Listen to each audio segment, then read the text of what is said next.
you ever considered that the pressure that you're carrying, it's not about your boss's expectations at all. It's about proving yourself to someone that truly can't give you the peace and calm that you seek.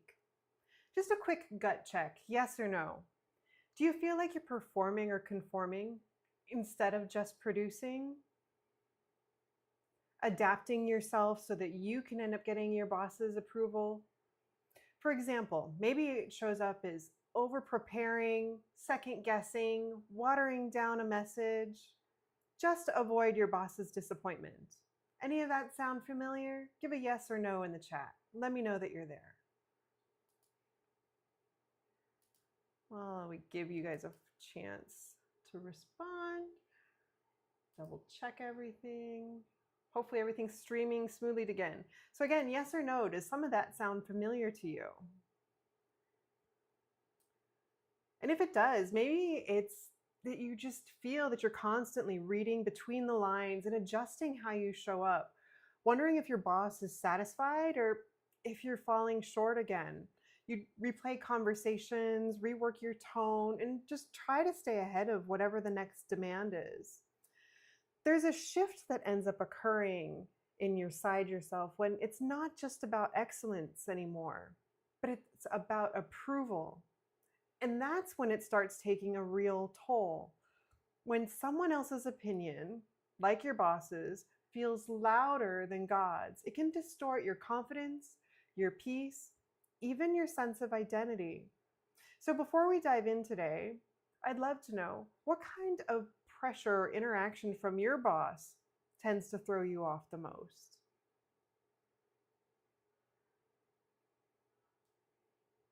Just check in the chat to see if there's anything that's coming through. I know sometimes it takes a moment. I'll tell my story in a little bit when I get to the introduction. Sometimes maybe it can end up being unclear expectations, last minute changes, tone shifts, an unscheduled phone call or one-on-one. What is it that throws you off the most? If you're catching this on the replay, I'd still love to hear, so let me know and I'll follow up with you afterwards. It looks like it's going to end up being one of those days. And just to be clear, what we're going to talk about today, it's not about working less or being less committed. It's about remembering whose authority you're truly under, because your identity is rooted in Christ. No boss gets to define your worth, dictate your peace, or distort how you see yourself. So long as you stay rooted in who you are as a grateful believer of Christ and a precious child of God. So, hi, I'm Sharon. If we haven't met before, I am a stress recovery coach with Whispering Fields Wellness. I help high-achieving Christians like you that are stressed about work. And in this particular episode, we're going to talk specifically if you're stressed about your boss and what's going on in that relationship, so you can restore focus, energy, and peace without losing momentum at work or at home.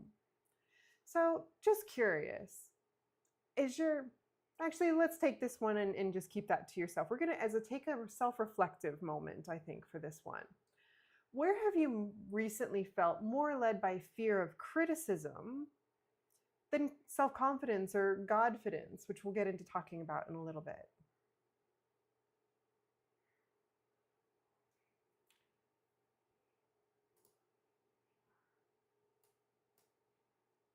So there was a time, and I'm going to share a specific point in my time when I was working in corporate, where I had a little bit of survivor's guilt.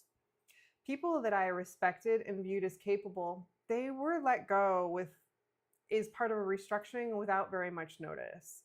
And yet I remained, and I got promoted into one of the roles that had just been vacated. It was a little weird for me. It took a few months for me to get out of that fear and just to restore my self-confidence.